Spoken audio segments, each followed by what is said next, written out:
these guys played before at a We'll see how previous. these. Have these guys played before at a previous game? Maybe we can look back at the results. Yeah, they did. Winners final, no, winners semifinal. Their result was 11-8. Which So tournament? this is a rematch. This one right here. Oh, they played this one. Oh, okay. I was looking at the previous months. Okay, so they played. Oh yeah, Neko won 11-8. Okay, so EYEVY had a really good showing. That's obviously going to be on both of their minds for this set, and Neko will want to win by a larger margin. Yeah, but Neko has had his hands let rest, while EYEVY Neko might be in a little bit of a troublesome state. I think it's both probably going to be in similar state of fatigue, because while Neko had a long set a minute ago, EYEVY's just played a set, so they're both going to be a little bit tired. We'll have to see which one is more impacted by the. Who blinks first? Yeah, I have to see if either of them are feeling the fatigue or the. Yeah, well, Neko's definitely not feeling the fatigue after going for like multiple PCs. Neko's up to above 4 PPS, and I think he's kind of. Oh my god, he is fumbling the entire bag. See, Neko has done what we predicted in just trying to like overwhelm EYEVY and really dazzle him with speed, which can work. But if that speed then makes you misdrop over and over again, it can be, a bad decision. We'll have to see if he can stay quick but also stay correct in his placements, because he is staying correct in his placements because he's managed to fix it all up. Yeah, no, I mean, yeah, he's dealt with that misdrop well. I think EYEVY missed an opportunity there. Like, if you make that level of misdrop, you really should expect yourself to win the point. I'm sure EYEVY's going to be really annoyed at himself for losing that point. I mean, Neko was in no position to win. He had it looked like he was building like the Leaning Tower of Pisa, on his board. It was crazy, and but actually, yeah, he's obviously changing jobs. He's going into construction, and Italian construction workers. And yeah, they're jealous of Neko. When was Leaning Tower Pisa? Why can we not build buildings like that? They're jealous of Neko's construction skills. No, from experience, when I see my opponent make a crazy misshot like that, actually, I end up sort of getting, well, one, I'm distracted by their board because I'm looking at, their amazing work of art that they've made on their board. But two, because you just think to yourself, okay, they've made these misdrops, I now need to win this point. Often your brain can do funny things and you end up just like doing, making terrible decisions and just letting them come back into it. It's a common thing. It happens to me a lot. I don't know, maybe I just suck. But yeah, it happened there. I think EYEVY would have seen what Neko did and thought, okay, he's messed up. Now I just need to win. And then when you have that expectation, you can just completely, confuse yourself and your hands just start doing weird stuff. And then you end up, your opponent gets back into it. Yeah, you don't want to screen watch for too long because you might blunder your own board. Yeah, and often those can be really tilting because you think, how have I not capitalized on that? My opponent just made such an error and I didn't win.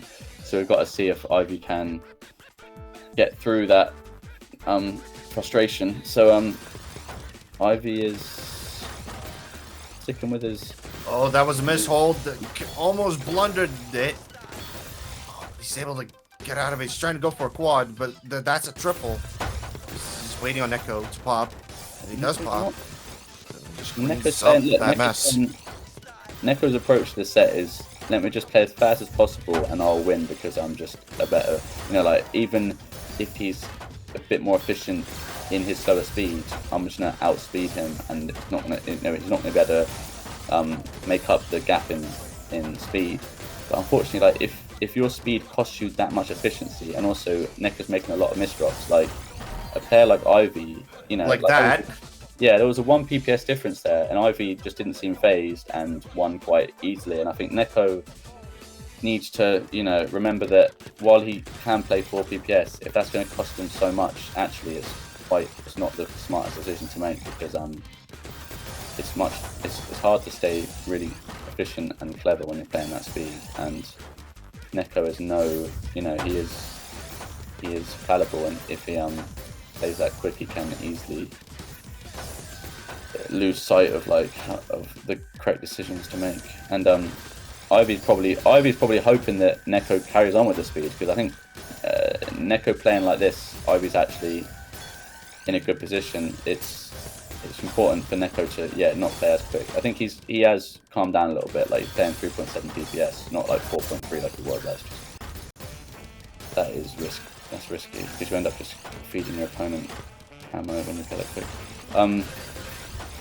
Got a brilliant back-to-back chain. Neko now. But again, he does pop. Is he gonna be able to do it? Yes, it does. That was good. That was good. Neko had a 14 chain and unleashed it, and Ivy couldn't do it. It looked like Ivy just kept going. He just kept going. Didn't give Ivy a chance. Oh no, those missed shots from Neko.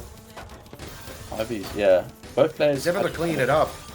Both players had quite a poor start there. Neko made a bunch of missed drops, and Ivy did some kind of PC opener, but he ended up breaking his back-to-back quite early and never really gaining any. Oh, he missed drop! Oh, he's trying to fix it up. Oh, he spammed that T-piece about 60 times before it found its resting place. That was an all spin, as in he spun every single way.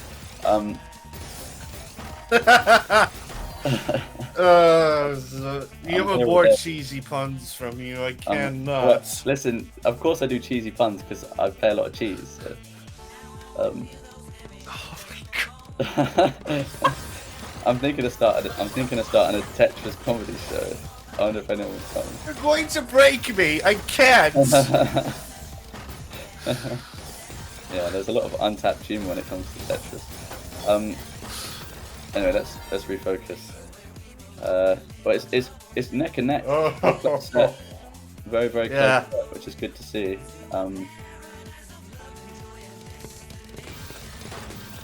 Both players are going to be. Looking like a TKF from Neko. Ivy's doing well here because Ivy knows he is on paper the weaker player. Nice hold from Neko. So I think while it's even, Ivy feels like he's winning because Ivy knows that he is Neko is stronger. Therefore, when it's even, Ivy will feel like he has the advantage because he's obviously expecting not to be able to match up so well. So we'll have to see if Neko can start pulling away because I think Neko just needs to really dial in and maybe just focus a bit more on getting these back-to-back games and just playing as quick as humanly possible. But he's doing a good job. Now Ivy's... Yeah, but Neko's missed drop there because he's so focused on playing quick. Can he recover? Oh, okay, he's got down quick. He's got down well, and Ivy. 400 APM for. I guess Neko fixed up faster than Ivy could. But again, that O miss drop looked disastrous. It looked like the end, and yet Ivy couldn't capitalize. It might be more of that whole thing where when you see your opponent make that kind of miss drop. I mean, the thing is, Ivy misdropped their T piece right as Neko misdropped their O. So there's that. Yeah, I'm surprised as well. Like how is that even possible? Neko is doing well to put some pressure on Ivy, but he's kind of struggling. He's a little bit. He's flapping in the wind, as we say. Not really making any progress, and in fact, he's actually just messing up his board. So he has to get down here. I think he was thinking about a TST there, but this is giving a little bit of trouble. Yeah, he's very. Okay, he is. Oh, yeah. Unfortunate misdrop, but I think that's going into a down stack. There you go. I think popping and then just going into a down stack kind of helped. Oh, Ivy back in chat. Ivy spending more time in chat than he is playing at the minute. I'll have to see if Neko replies or if Neko's just got his head in the game. Let's have a look. Well, both going for the charge. Ivy popped at 4. I think Neko popped at 6. Both players are playing very quick. Like potentially 5 if I just look at the instant replay, but that one's like kind of delayed on my end.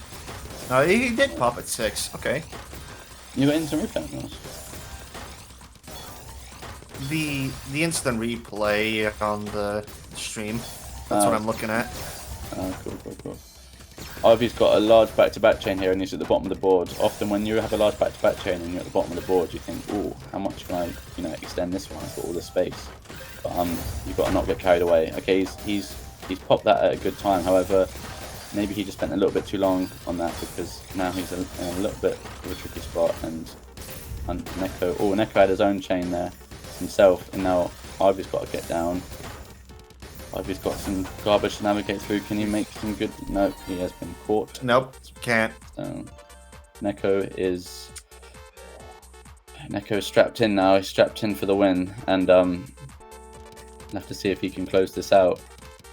I would like to see Neko just to close this out, just to slow down a little bit, because if you maintain the speed, especially as a set gets later, you can run out of steam and then end up actually just throwing away points, because if you carry on the speed at the end of a set, like your hands are getting tired, he played that long set before, he might just start fumbling his pieces, and that can lead to dire consequences. So we'll have to see if he slows down at all.